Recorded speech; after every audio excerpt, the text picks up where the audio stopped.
Good evening all. Apologize to keep you all waiting. I welcome our esteemed panelists from Singapore and Kashmir. Welcome to all members of MTOA and TAG for today's important topic. As always, I request you all once again to keep your device on mute mode and ask question answers only during question answer session. Now I request our convener of webinar series, Mr. Abhijit Patil, to please take over and give the ethos and disclaimer of today's session. Thank you. Namaste everyone, and warm welcome to our friends from Singapore Tourism. Today the weather seems to be really truant, and everyone's net connections seem to be fluctuating. Just as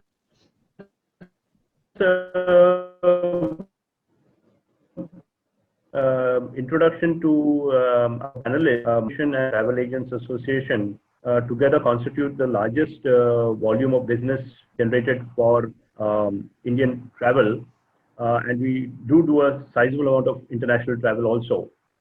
Today is very unique because most of us have started our business with Jammu Kashmir, and our first international tours would, in all probabilities, 80% have started with Singapore. So these two for us are power brands. As I mentioned that while most of us started our business, I for one, on a personal level, when I was 1 year old, traveled to Kashmir, and when I was 5, traveled to Singapore on a cruise ship, Chidambaram. So very nostalgic to have two of the power brands here with us today. And we foresee that even after lockdowns start opening up, our main area of business would be these two regions from the domestic and international perspective. So it is very important that we hear from you all. Of course, our colleagues from Kashmir may not be joining us because today there's a curfew there. It's 1 year to the Article 370 abrogation, and they also are having internet issues. They were preempting, and 2 days before they have sent us a video with their message from Director Saab. So as per our general process, I will just run through a quick disclaimer before I introduce Vishwajit and ask him to take over. So while COVID is very fluctuating, and especially in India, we are 2 steps forward, 1 step back, 1 step forward, 2 steps back. So most of the authorities who have been coming, or rather all the authorities who have come on our webinar series, the 11th in the 12 webinar series, have been the correct and highest authorities to give the information. And yet COVID pandemic makes it important that all our members realize that the genuine information being given could still have dramatic changes or small changes periodically. Ma'am, we will be forwarding you one email address so that in future all your notifications, your promotions can be sent to that address, and we will responsibly disseminate it amongst the Maharashtra and Gujarat travel agents. This is very, very important because in today's age, when you have WhatsApp pundits, suddenly you find one wrong information is circulated and everybody is scrambling, asking each other, is this correct, is this correct? So we have told all our members that yes, whatever information comes from the official email ID would be from the authentic sources. So with that disclaimer behind us, let me introduce Vishwajit Patil, our Vice President, to take over the moderating for this particular session. And Vishwajit, over to you. Good evening, ma'am. Welcome to Lim Sitting, ma'am, and Maisha from Singapore Tourism Board. It's a pleasure to have both of you all here. And Maharashtra Tour Organizers Association and Travel Agents Association of Gujarat are one of your the biggest potential travel agents who are taking in very big volumes to Singapore and Kashmir. These two have been some of the biggest power brands in terms of domestic and international travel. Kashmir has always been at the forefront for Indian tourists going for their summer holidays and throughout the year also for winter holidays. And Singapore has been a 12-month destination for Indian leisure travel as well as MICE. So today I'd like to welcome you, ma'am. I'll just briefly introduce Limsi Ting. Has been in Mumbai for a couple of years in the Singapore Tourism Boards as the area director, India and Southeast Asia, Mumbai, since mid 2019. She oversees the board's destination promotion and marketing efforts in South and West India, including Sri Lanka, of course, and to ensure that Singapore remains the top of mind leisure and business destination among Indian visitors. Her work covers presenting Singapore as a cruise and international wedding destination, and she has handled several creative marketing projects with partners like Zomato, Ola, and Smart India. I'll now hand over for the presentation of Singapore Tourism Board, which will be followed by their videos, and after which we'll have a small Q&A session where the members can ask questions pertaining to the preparedness of Singapore as a destination for post-COVID. Yes, ma'am. And ma'am, just before you start, I'd like to just also welcome Nasir Pandi Sahab from Kashmir. Yeah, ma'am.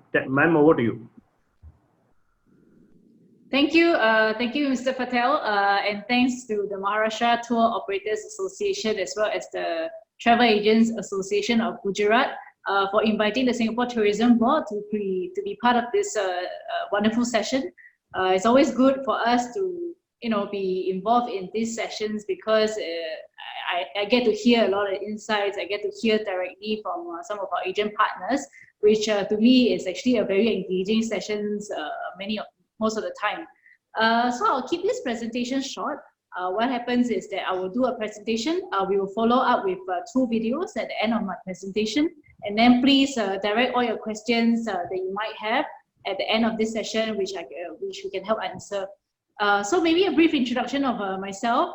I'm from Singapore, but I'm based in Mumbai. And together with me, my team, Maisha, is also in this session. So please feel free to reach out to us if you have any further questions about Singapore Tourism Board and the destination itself. Yeah, so maybe before I start, I just wanted to touch on the COVID situation in Singapore. Can we have the next slide, please? Okay, so I will touch on the current COVID-19 situation in Singapore, the Singapore government's response towards COVID-19, STB's effort in building resilience towards the tourism industry. And I think the last part is something that we can open up for discussion as well. What is it that our stakeholders can do, and what is it that we can work together on to support one another and make sure we come out of this COVID-19 situation stronger together. Yeah, next slide, please. So maybe I just share with you all the impact of tourism. I think we all know that COVID has caused quite a big disruption all over the world, whether it's the tourism industry or whether it's the general economy. So just to give you a sense, as of in 2019, Singapore welcomed 19.1 million visitors worldwide, globally. International visitor arrivals was at 19.1 million. Unfortunately, because of COVID, in 2020, from January to April, we only have about 2.7 million, which is a drop of 57.7% in terms of international visitor arrivals. And I think we can all see that it's a huge drop. And I think from April till July, given that our international borders are still not open, we will be seeing an even more significant drop. And I think that's why we have to look beyond numbers and see what else we can do to engage with the consumers. Yeah, so I'll cover that in my next few slides. Next slide, please.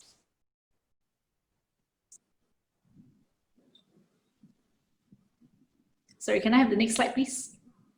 Yeah, thank you. Okay, so just to give you a sense of how the COVID situation in Singapore is like, as you can see from the graph at the top right-hand corner, the trajectory has been on the downward trend. I think since we've implemented the lockdown, which we call the circuit breaker in Singapore, we have seen quite a drastic drop in terms of numbers. As of today, we have a total of 54,000 COVID-19 confirmed cases, 27 deaths, which is actually quite a low number in comparison to many other countries, as well as in ratio to the confirmed cases. We are seeing quite a number of recovered cases as well. So we are trying to manage, and as you can see from the slide as well, there are two sets of infections in Singapore, one being in the community, which is being kept very, very low, below 10 every day. And I think the larger number is actually in the migrant worker dormitories, where we are seeing quite a number of cases being reported. And that's also because we're doing extensive testing. So more and more testings are being done each day, about average of 3,000 tests are being done. And we have given the same medical treatment for these migrant workers as Singaporeans. So we are trying to make sure that they are medically well and clinically well before we actually allow them to go on to their usual work. Yeah, next slide, please. So a study by Deep Knowledge Group, Singapore ranks number 4 in terms of safest place for COVID-19. And I think we all know that Singapore has always been known as a destination where we are safe, we are hygienic, you know, we are efficient and all that stuff. But I think that's not all, right? I think post this COVID, a lot of consumers, a lot of visitors, their topmost priority will actually be on safety and hygiene, and whether there will be medical facilities available. Say, you know, if there are certain illness that they catch on or infections that they catch on. And I think this study allows us to showcase Singapore as one of the safest places for COVID-19, given that, you know, we already have previous experience with, say, things like SARS and all that. And I think that has helped us to understand a little bit better how to manage such situations. And I believe India is also doing its best in trying to control the COVID-19 situation. And I'm happy to see that, you know, we are all trying our best to make sure that there will be better days ahead. Yeah, next slide, please. So some of the measures taken by the Singapore government in terms of how we want to progressively reopen. The first one is border control. I think as of today, our borders are still closed. We are not allowing any international flights in as well. And I think that's the same situation for India. So starting as early as 23rd March, you know, 2359 hours, all short-term visitors were not allowed to enter Singapore, whether it's through cruise or whether it's through the flights or whether it's through other forms of transport. But I think as we are seeing the numbers, you know, going down every day, we are also trying to slowly open up our borders, but in a very calibrated manner, right? So what do I mean by calibrated manner is that we have established certain green lanes, certain travel bubbles with certain countries, say for example, China. We have also done that with Malaysia, starting from 10 August onwards. So we are looking at it in a very slow approach. We are not rushing to open. And they all incoming travelers, you know, including Singapore citizens, permanent residents, they all have to serve a 14-day stay-home notice in Singapore in designated facilities. The number 2 approach in which we actually undertaken by the Singapore government is actually the circuit breaker. And this would be widely known as a lockdown, right? I think from 7 April onwards, we actually implemented this lockdown. While people can still go out and buy groceries and all that. I think this lockdown has kept most of us at home, indoors, helping to prevent the spread of COVID-19. And I think we've seen quite good and effective results of all of these measures. Yeah, next slide, please. Sorry, next slide, please. I think, yeah. So the journey to recovery will be controlled, and I think we're looking at 3 phases approach. I think the first one is the safe opening. I think I'm not too sure whether some of you all have known, we have started to open up some of our attractions to domestic audience. So similar to what India has done, we are opening up to domestic tourism. Businesses that do not pose high risk are reopened. We are only leaving essential activities for normal operations. So some places which many of you will be familiar with, like the Singapore Zoo, Universal Studios Singapore, Gardens by the Bay, are slowly reopening to our domestic visitors, right? And then from phase 1, safe opening, we are moving towards phase 2, which is the safe transition. So meaning that we have recently also established a framework for MICE audience, for businesses to have groups coming into Singapore, but kept at a maximum of 50 people. So this framework actually states the different types of safety criteria that the businesses will have to comply to. I think I can share more details with all of you over the slides post this presentation.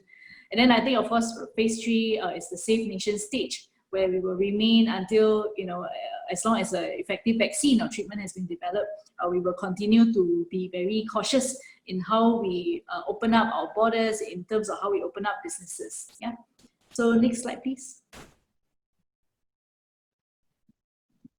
So just to share with you all very briefly how we actually help out, how we actually set up this task force to help out with the tourism industry.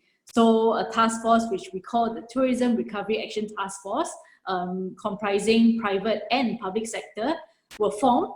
And what we do is we have actually 3 subcommittees under this task force. Subcommittee 1, which is looking at industry engagement and support. The next one will be on confidence building and capability development. The last one will be on demand stimulation and recovery. I think with this task force, we are trying to see how we can best support the industry as best as we can, and to lay out the plans for recovery as well as future growth. We are not stopping to invest in our tourism industry. We are continuing, and I hope that we can get all the support from you once the situation has stabilized as well. Next slide, please. Yeah, so talking about confidence building, what is it that we have done? We all know that it's going to be a new normal. There will be safe distancing. There will be higher expectations on hygiene and sanitation. So what we have done is to limit crowds. There are certain capacity limits. For example, our attractions are operating at 25%, so that we reduce the crowds. If you see from the pictures as well, there are certain stickers on the floors that will indicate where people should stand and maintain their safety distance. Of course, there is still a compulsory wearing of masks, and all these tourism establishments are disinfecting all these common touch points and making sure that places are clean very frequently, and we implement health checks as well as protocols to manage all these potential cases. Next, please.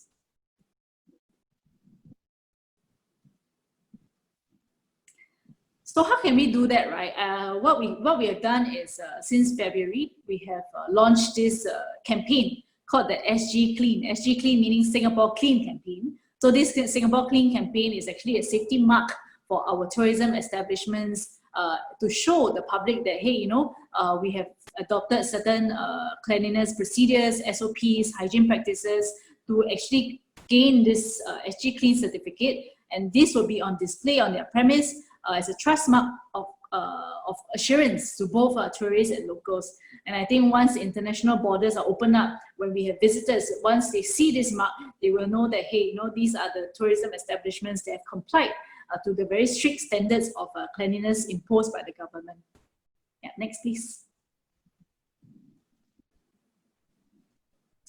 Yeah, so I think as we all know, the tourism recovery journey will be very, very slow and prolonged. And I think nobody can know when this COVID-19 situation is gonna be, it's gonna end, essentially, until there's a vaccine that's being developed and people are, feeling confident enough to travel. And I think that these are ways in which we can try to see how we can boost that confidence. I think other than boosting the confidence of our consumers, of our visitors, we ourselves as the tourism industry, we also have to keep up, and have to keep the positive outlook and making sure that we hang in there together, hoping that we can all support one another during this journey. While we have all these safe management measures in place and we have our domestic recovery efforts in place, we are also trying to engage with the crowd and the audiences globally. We are not just focusing on the domestic front. For our global audiences, for India, for example, we have also partnered with Zoom to come up with these virtual parties, which was launched some time back. I will cover a little bit more on what STB India has done in the market recently, just to give you an idea of what else we have done for the consumer outreach efforts. Next slide, please.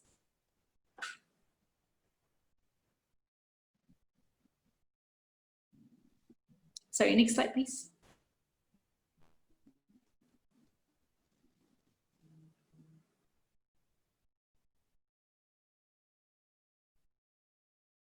Sorry, I think the slides are not moving. Can I have the next slide, please? Next slide. Yeah. Okay, so these are some examples of how STB as well as our Singapore stakeholders stepped up efforts to enable people around the world to experience different aspects of Singapore virtually. So say, for example, Sentosa, we have come up with a game, I think a popular game called Animal Crossing, and we have included, Sentosa as a virtual venue within the game itself. Wildlife Reserve Singapore Zoo has also gotten their penguins out of their enclosure, walking around the zoo, exploring the zoo, and we have filmed down all these interesting videos to share with our global visitors. We also have some other things like virtual tours, 360 virtual tours, Malayan working from home. We have also launched an edutainment series called Try This at Home series, where we have some of our local talents teaching you how to cook Singapore food, making cocktails using local ingredients, how we can design certain things at home using everyday materials. So I think that's something that we have been working on to engage with the crowd.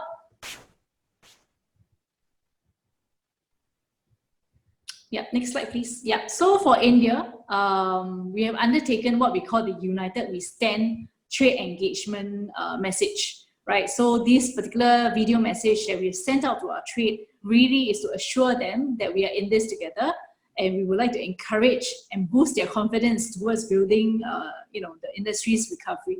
So we worked on the principles of the 4 Rs, meaning retreat, reflect, restart, as well as recover. So based on these 4 principles, I think we have tried to develop certain activities or certain ideas or concepts to make sure that we are supporting all our trade partners in this. Yeah, next slide, please. Some of the trade engagement recovery plans that we have done up is, we, other than what I've shared earlier, the United We Stand theme, we have also come up with a few webinars. I think one of all these webinars that we've done with our trade partners, including the one today, we have also done one specifically on mice, just on 1st August. I think further on, as we try to improve our communication with the trade, we are also launching our STB India WhatsApp business account, which will be launched in mid-August, very, very soon. So once we have that, I will really urge and encourage all of you to sign up and subscribe, because that's where we can then share information more freely and in a more swift manner. So look out for our mailer on this STB India WhatsApp business account. Yeah. I think we have participated in way more conferences, digital conferences, webinar than we have actually intended to. And I think that's a good thing because, as I mentioned earlier, I've always feel very engaged talking to some of our trade partners. And please let us know whenever there's a chance for us to communicate directly with some of all these partners, because we'll be happy to do so. Yeah, next.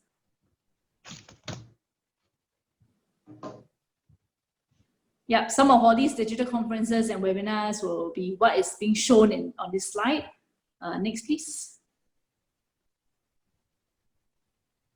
Yep, and we also have consumer engagement. Earlier, we mentioned that we actually gone into a partnership with Zomato. So what was done is we actually had Singapore and India artists come together for collaboration on this Zomaland platform, where they actually showcase how to cook certain things, how to make certain cocktails. We even have rap artists, collaborating with India's famous rap artists as well. We also got a virtual party in place by DJ and stand-up comedians teaching people how to cook and sharing some of their jokes, just to make it more lighthearted. And these are some of the things that we have done in India to make sure that we stay relevant in the minds of the Indian consumers. Yeah, next. We have also partnered with Tripoto to launch this Singapore microsite for Indian travelers. So if you have any I think all the other initiatives that I have mentioned earlier, they are all housed within this Tripoto site. So if you're interested, please feel free to visit this, and you can get more information on what has been done for the market, as well as some of the updated travel advisory that we have for our visitors. Yeah, next. So what's next for you? I think for our stakeholders, what is it that we can do is use this time to deepen some of our destination awareness and upskill our marketing knowledge.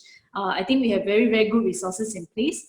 Do sign up for this Tourism Information and Services Hub, which we call TIH for short. It is a resource platform, and basically, if I can sum it up, what you can get from TIH is really, if you need any pictures of Singapore, if you need any videos of Singapore, if you need any information about Singapore, what you can do is sign up for this free account. You can download any pictures of Singapore that you want from the platform, and you can use it because it's all rights free, right? Secondly, we also have our STB Marketing College. If you're keen, please reach out to us. This is a learning and development program that is tailored for marketing professionals in the tourism industry. So we hope to extend all these resources to our trade partners and hopefully upscale and make sure that our marketing objectives are more or less aligned when we promote Singapore together. So I would like to show this. I think that is the end of my slide, if I'm not wrong. I think the last slide really is if you have any more information or if you have questions, please reach out to us. Our Delhi's office email address as well as our Mumbai email address are all stated on the last slide, which we can then share the deck with you as well. I would like to share 2 videos specifically on some of the safety measures that we have. That was an excellent presentation from yourself. I think all our tourists and travel agents will be very keen to reopen and start sending tourists in a big way to Singapore. Sure. I think let's have a look at the video and see how Singapore is slowly opening up and what are some of the safety measures.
Limsi, Hi, Viswajit. is the video through?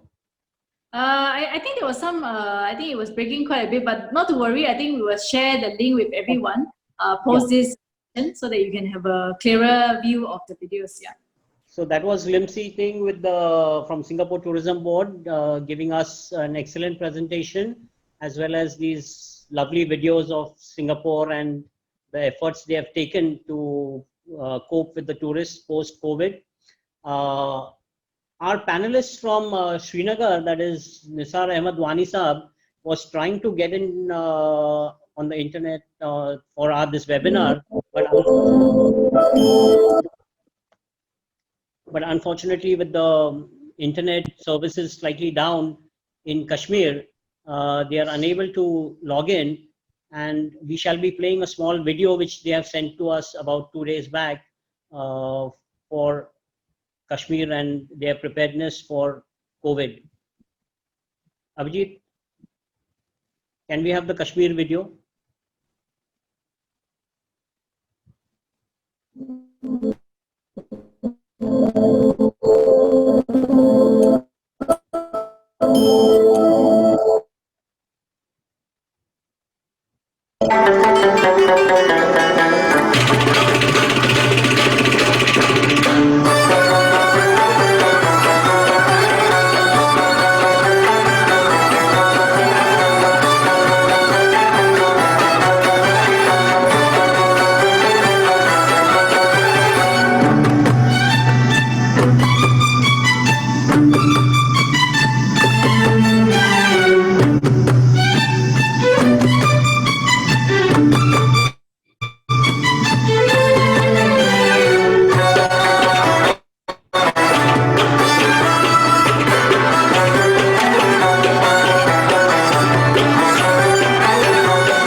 We have to start our life, we have to start our activity, but with a particular standard, with a particular SOP.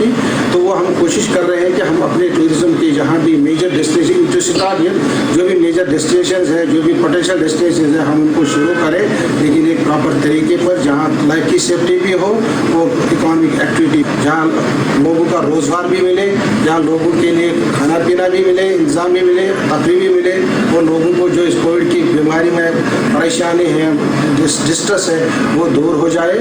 ये हमने अपने जो stake holders हैं, वो tour and travel agent के लोग साथ हों, होटलियर साथ हों, हाउस बोट वाले साथ हों, वो शिकारा वाले हों, या और भी कोई स्टेक होल्डर है, उनके साथ हम रेगुलरली इंटरेक्शन करते रहते हैं। उनके साथ हमने मीटिंगें भी 2-3 बार की और एक पोटेंशियल कोशिश कर रहे हैं कि एटलीस्ट हम अपने लोकल टूरिज्म के लिए जो भी हमारी मेजर डेस्टिनेशन है उनको खोलें। So that was a short video from Jammu and Kashmir Tourism. So I would like to now open up the discussion for some question answer session. Any members would like to ask some questions to ma'am?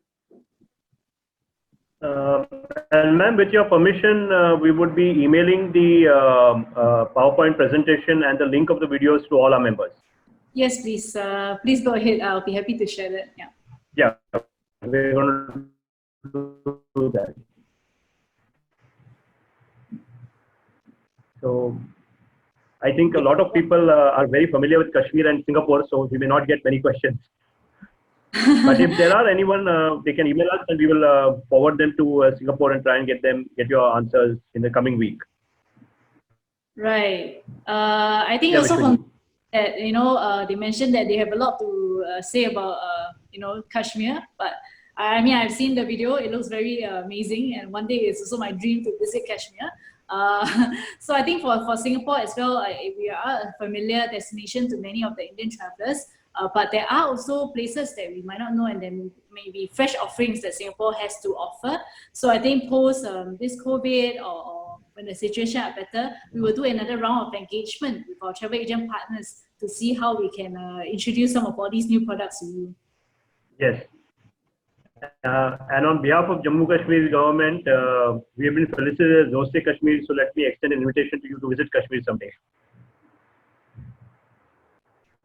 Yeah, Vishwajit. Kashmir is truly in Indian. This thing is the paradise on earth, and as Abhijit has rightly mentioned, we surely would love to invite you to Kashmir in the near future, and vice versa. I'm sure a lot of our tourists are gearing up to visit Singapore as a leisure or a MICE destination. We also have with us Mr. Prabhubhai, who is our president. He would like to say a few words. Mr. Prabhubhai from Hina Tours, for the president of Maharashtra Tour Organizers Association. Rajan, has Prabhubhai logged in? Because he was in Udaipur, he was also stuck. Is Prabhubhai in? Or else Atulbhai, you can take over.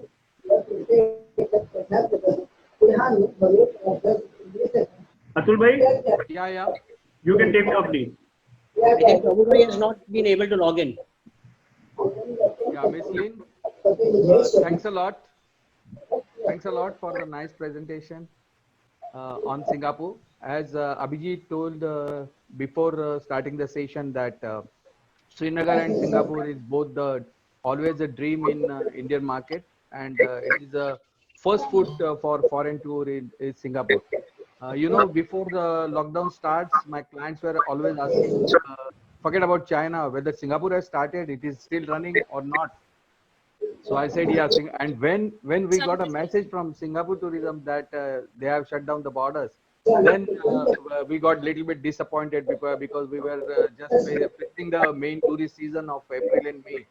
But anyway, you have given very good presentation on this thing, and this SG is really very good. SG is really very good, and we will definitely waiting to get open all your borders for Indian tourism, and definitely I'm hoping that the world will get vaccine as soon as possible, and we can start our business very soon.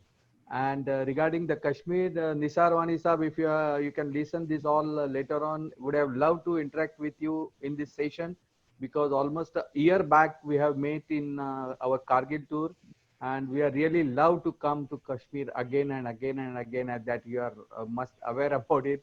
But anyway, we are also still waiting for the beautiful Kashmir, and this time Abhijit is on behalf of MTOA, Miss Leem is also going to visit Paradise. I'm sure definitely the business will start for Singapore and Srinagar. Thank you very much for everything. Thank you, Abhijit. Over to you. Thank you, Abhijit. Thank you. Yeah. Thank you so much. Thank you for having us. We hope to meet each other in person very, very soon, and let's all pray for and look forward to better days. Thank you to Maharashtra Tour Operators Association for inviting us again. And I think I'll be happy to answer some of the questions that you might have over email. So please continue to keep in touch, and we will see each other very soon. Thank you. Thank you, ma'am. Thank you. Thank you, everyone. Thank you. Thank you.